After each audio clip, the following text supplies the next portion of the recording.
Hi, I'm Dr. Patrick Golodowicz, principal of Leesburg Elementary School and host of the Homeschool Connection.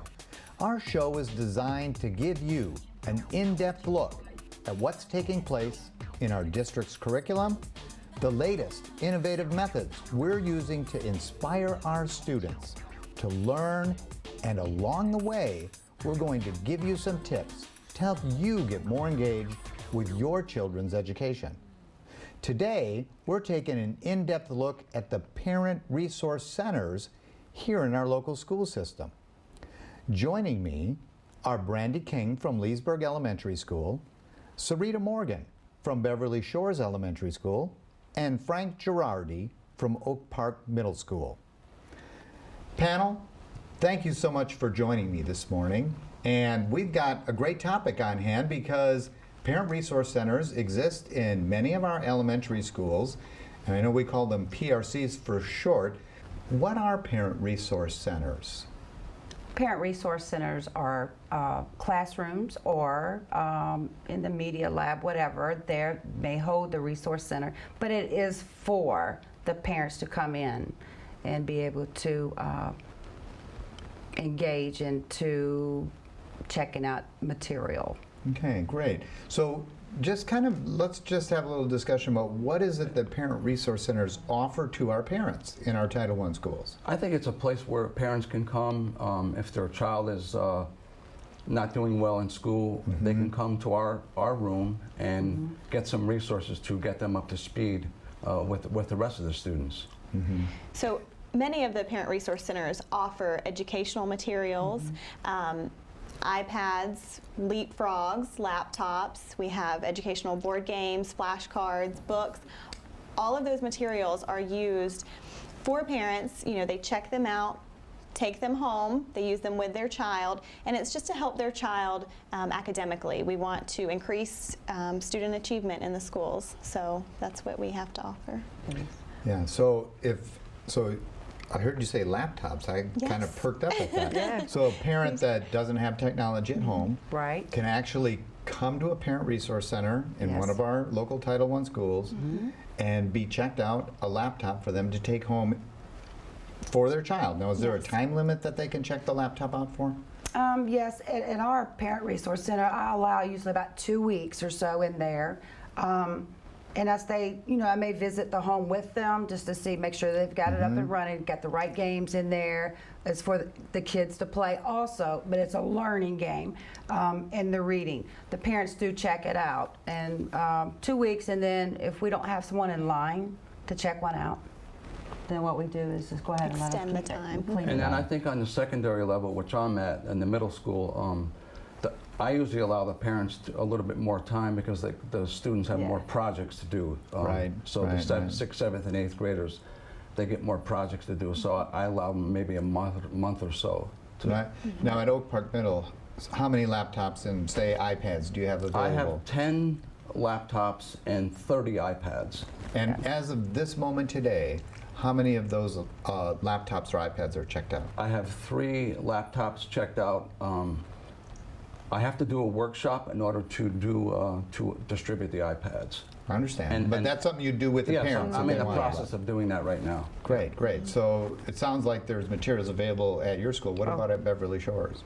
Yes, I have like 7 laptops already checked out. I started kind of a little early in the summer months when they do the summer reading program. Right. So yes, I probably have at least 10 to 12 iPads already checked out.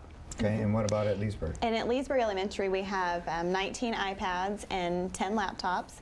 And right now I have 5 iPads checked out. That seems to be a bigger hit among our kids. They love the iPads and all the different interactive apps that are on the iPads. Right. And now we're not just giving them a blank slate. These are This is a machine that's loaded with all kinds of wonderful educational opportunities for the children to grow with in math and in reading, I'm guessing. And also if a parent wants to do a little refresher course, because some of the math that these kids are doing, the parents don't understand it either. They will do it. Right. They will do a refresher course on them. And I heard you also say that you did a home visit, or you're willing to do a home visit. Now, are all 3 of you, is that part of the job description Yes, it is. of your particular job as family school liaison, that you go out to the home and can assist families in the home? Yes. What does that look like for each of you? For me, it's I would do home visits. If they can't get to the resource center, they just give me a call. I go out and do a home visit. I basically show them how to work the iPad, what apps are available on the iPad, and then before I leave, they sign a contract, and I'm out of there. Great. So sounds like it's easy to be able to come in. They don't have to sign their life very away. easy, very easy. Yeah. Yeah. Just All right, that's great. basic, simple. I mean, Now, besides the technology pieces, what other kinds of resources are available at our Parent Resource Center, just in terms of games and activities to help with their children's academics? What other kinds of resources do you have available? well, we have at Beverly Shores, we have it broke down into, kindergarten, first grade. This is their group, and it's math, reading, literacy, all different games, activities, and the same with, we have them broken down to each grade level. Parents will come in and say, hey, I'm having a little trouble with my sight words for the student, Right. So we'll go over and look at, hey, sight words, does this look, grade level wise? The teacher usually gives us a prescription pad, so to tell us where they would be and what we need to get to them to take home to study. As far as the I basically offer the same exact thing that Sarita just mentioned, but at a higher level. So I have the way my resource center is set up. I have a science section, I have a math section, and I have a reading section. So when they come in, I have games, 6th, 7th, and 8th grade level. I have Kinios, which are handheld devices that they can do language arts and math, 6th, 7th, and 8th grade level. So there's a variety of things depending on what the student is kind of struggling in, so that the parent can come in, see what, and I pretty much explain every item and what it will do to help their child. Okay.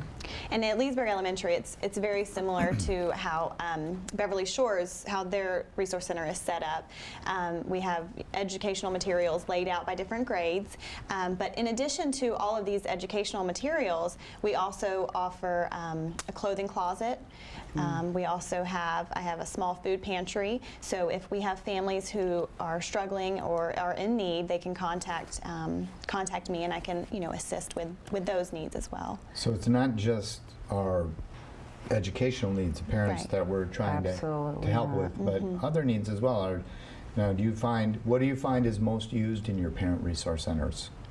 What are parents kind of, what kinds of activities do they like to engage in with their kids? not much as the activities, they want to feel welcome as well. They want that warm feeling, and you have a one-on-one with someone, and then they may need additional help trying to set up for Medicaid. Have you done that yet? Help them with trying to assist them on the computer because they do not have access to it. Right. But the one-on-one feeling, and you get to know them, they want to be there, but they don't know how to really get in Right. there. So just to get to know them, and then they come in and volunteer. I have a room full of volunteers now. So. Yeah. I heard you talk a little bit about some of the things that seem sort of not outside of the realm of just you're not just like the checkout person at the Parent Resource Center. No. You have Right. a bigger role than that. And so let's talk about, first of all, what's your job title? And then what is it that you really do there? Because I know as principal, I count on my person in the Parent Resource Center to just be there to respond to the needs of parents. Right. So kind of talk a little bit about how you see your role and how you can be available to support parents in different ways, and what are some of those kinds of ways that we do that? Well, we make ourselves available. When a parent comes on that campus, no matter where we are, we're contacted. That's our number. That's our priority.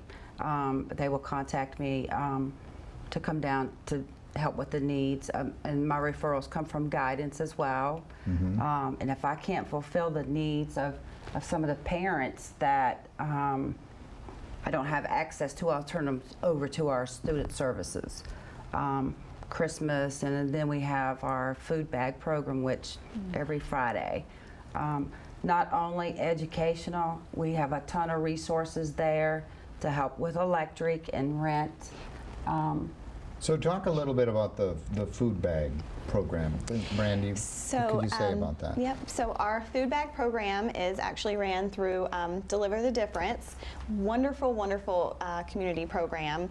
They reach out to the schools and ask for us to identify children who, maybe are in need of extra support with food. So what happens at Leesburg Elementary is they bring the food bags on Thursday, and I deliver them to the classrooms on Friday. They go home in the backpacks of the children who were identified, that Discreetly, right, obviously. discreetly, yes. And then the children have food for the weekend. Typically, it's 2 breakfast items, 2 snacks, 2 lunch items, milk, and juice. And so now, if a parent at any one of our Title I schools is feeling, a need perhaps for some assistance in that area, they just need to go to each of you, the Family Resource Room, and to say, hey, I could use some assistance, and you'll be able to help them? Yes. That's correct. And we also have clothing pantries too, so I usually go to local thrift shops, and they're willing to donate some clothing, like 5 outfits, maybe every month. So I go there and I kind of stock my Family Resource Center's clothing pantry. Okay. Well, and just recently we had that community meeting here in Leesburg. We've had a ton of response from business partners coming in. I mean, school supplies to I just had 70 brand new pair of tennis shoes just dropped off at the school the other day. Shirts, dresses, all these great things, and then I know who needs them, and sometimes it's the ones that are silent that I'll pull in and talk to the parent, and then they're like, oh, I'm so glad that you called me because I didn't know how to get to you. So now, are there some specific things, we're talking about the above and beyond kinds of items. We talked a little bit about the educational programs, and I know we purchase a lot of those items through our Title I departments, and they're made available to our parents through the Parent Resource Centers. But in terms of some of those kind of extras, the clothing, the food, maybe the personal hygiene items, could you talk a little bit about if a business had some things that they wanted to do to help our schools, what kinds of items would you want them to be able to donate to you, so that, perhaps there might be a business out there watching our program that may have some surplus materials they'd be willing to donate. So let's talk a little bit about what kinds of things you'd be interested in receiving as for our resource centers. I think if a few businesses wanted to step up, they could actually donate some phones with some prepaid cards. So just like the prepaid ones that are throwaway? That would be very helpful to the parents, yes. That's because, I know we sometimes have a difficult time reaching our parents, and I know as a principal, my phone got cut off and I have to wait till I can afford to get a new one. So having some prepaid phones in our centers, that would be a great idea, yes. That's a great idea. Any other items you could think of? Well, we did, Brandy, I had a lot of after the meeting, I had a lot of business partners. They, what can we get for you? I said, the kids have to go on a field trip. Buy T-shirts for the kids. They have, school T-shirts, they're not anywhere else, so T-shirts, so they did. And, with winter approaching, it doesn't get too cold. Cold enough. Cold enough. So sweaters, jackets. Great.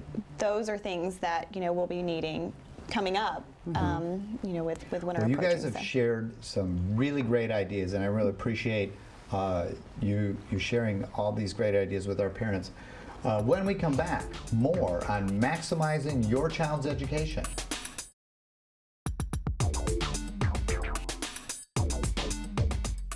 Welcome back. Before the break, we were talking about parent resource centers here in Lake County. These centers are located in Title I schools, providing parents and caregivers with a long list of resources. For those of you that are just joining us, We're here with a wonderful panel of folks, our parent family school liaisons from 3 of our schools, and they've been talking about their role as parent school liaisons. And let's just kind of go back to that question. Just define what it is that you do in your jobs. Our jobs are sort of, it's in the title. We're family school liaisons. So we serve as that connection between the family and the school. I like that. Yeah. Kind of like this show. We serve as sort of a connection between schools and families. That's what we do here on the Homeschool Connection. So we have a similar kind of role. But not only are we liaisons as far as school to family, we are also liaisons to outreach within the community. Right. Okay, what do you mean by that? We actually, if we have an event night coming up, we actually seek donations from different businesses to have raffles during that night. So if we do like a teacher's, an open house night, we invite the parents to come in, and then during the end of the night, they'll get tickets, and they'll get a chance to win like massages, what else do we give away? Oil changes from local car dealerships. I like what I'm hearing, because this sounds like a great opportunity for anyone that's watching this show that might be in one of our local businesses. If they have some extra materials, if they're willing to make a donation to our family resource centers, that would help each of you to be able to get our parents more connected to our schools. So I guess what I'm hearing you say is that if you're able to raffle off some items and give away some things, that helps us to get our parents into the schools. Really use, and this has come up recently, are gas gift cards. We have a lot of families who are bringing their children to school. We want them attending these events, and so a lot of them may not have the means to get to us because they're, they're short on gas money. So gas gift cards to Publix, Winn-Dixie, different grocery stores, that's helpful as well. And then, even bus passes. Great, so we have idea. some families who don't have transportation, so bus passes, donation of bus passes would be really helpful. Great. Yeah. And we know that these parent resources exist. Is there a way parents can find out, besides calling around to schools, is there like some kind of a web resource that they can find out more about parent resource centers? How can they find out more information besides just going to the school and seeing if they have one? Well, with their demographic area, I will go out into the community and post the happenings, what's going on at school, the flyer, so that they'll know what's going on. I have a really good rapport with the department managers. Right. Okay, so I'll go and I'll post those things up there so they'll know as well. Don't forget, here it is, come, because sometimes the kids do not bring it home in their backpack. Right. And we have all these great resources. Why is it important for our parents to take advantage of it? Well, the research is out there.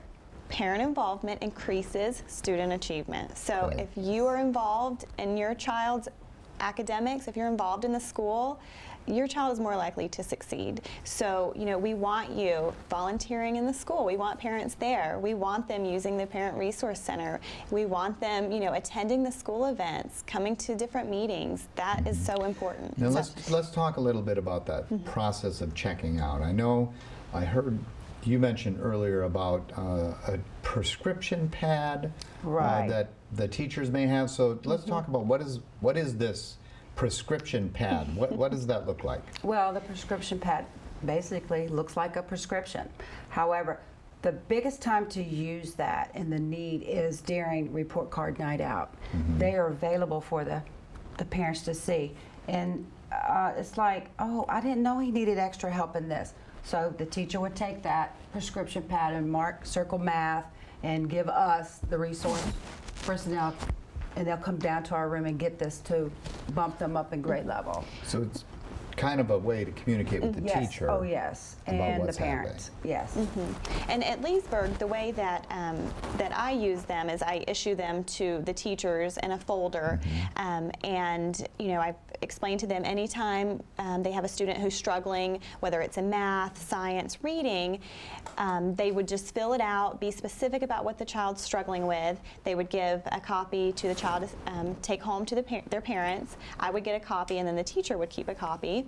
The hope is that the parent would see the prescription pad, and they would call the family school liaison to, you know, check out materials from the Parent Resource Center. If that doesn't happen, we will contact the parent. And parents can come on their own. They don't have to wait for Right. something from the teacher. They Right. they They're can look at the more than report card and say, yes. "Oh, my son's doing terrible in math. I want to get Right. him some help." Yes. Go to school. Talk to the family school liaison and say, "Help me out here. This is where my child's struggling." Because you guys can go back and talk to the teacher and really find out what areas Right. the child's having difficulty in, and be much more specific in what you give the parents.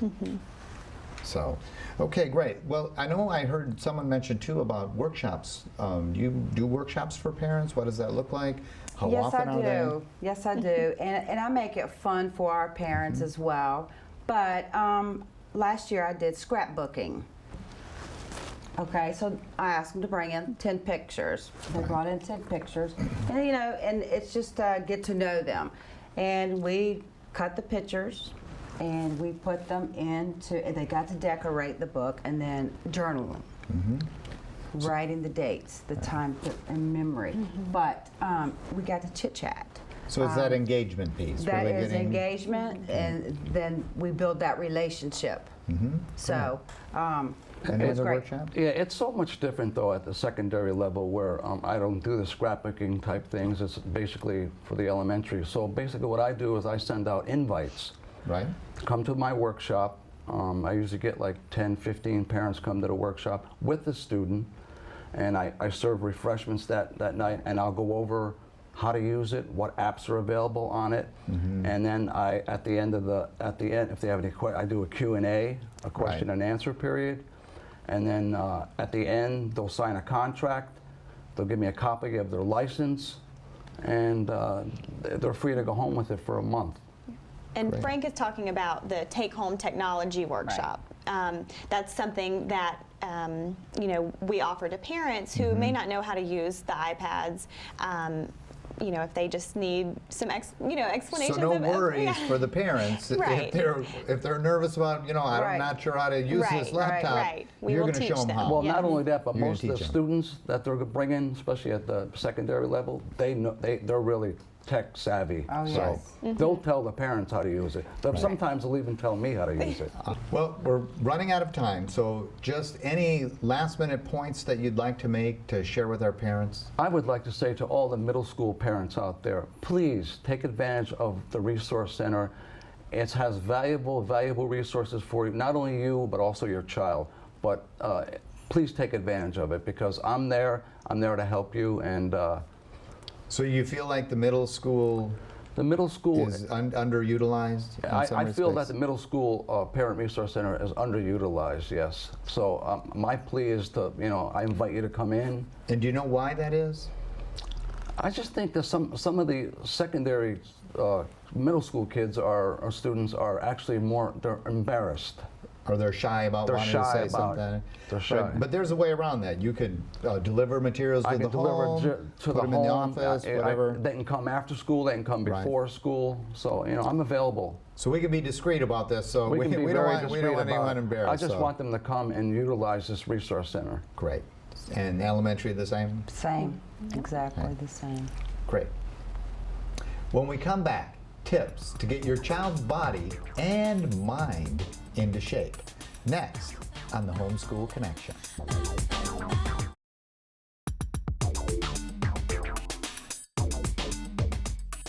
Welcome back to the Homeschool Connection. I'm your host, Dr. Patrick Olotowicz. Parents, we want you to get involved with our show. If you have a question or there's a topic you'd like to see get addressed, get connected to us by logging on to lakefronttv.com. Also, be sure to follow us on Facebook and Twitter. It's now time for our Fit Body, Fit Mind segment of the week with Leesburg Elementary's very own Muriel Burt. Let's check it out. We've always known that there's been a connection between a fit body and a fit mind. Recent studies show us that students need a brain break every 25 to 30 minutes in the classroom. A brain break is a physical activity that will stimulate glucose and oxygen to the brain. We're going to go watch some first graders in action participate in a brain break. It will be high energy, and we will be crossing the midline of the body, doing opposites, right hand to left knee, etc. to stimulate the area of the brain we use for reading, writing, and computation facts. Let's go watch those first graders in action. First graders, stand up, push in your chairs, and get ready for a brain break. And everybody's eyes on me. Okay, the first brain break we're gonna do today is the one where we're gonna have our hands straight out like this, and then we're gonna take our right hand and we're gonna touch our opposite knee. Okay, ready? Let's go. 1, 2, 3, 4, 5, 6, 7, 8, 9, 10. Now we're gonna try to go a little faster this time. So it's 1, 2, 3, 4, 5, 6, 7, 8, 9, 10. Now let's try to touch our right hand to our toe. Ready? 1, 2, good job. 3, 4, 5, 6, 7, 8, 9, 10. Now let's go a little faster. 1, 2, 3, 4, 5, 6, 7, 8, 9, 10. All right, everybody did a super job. You guys can sit back in your chairs.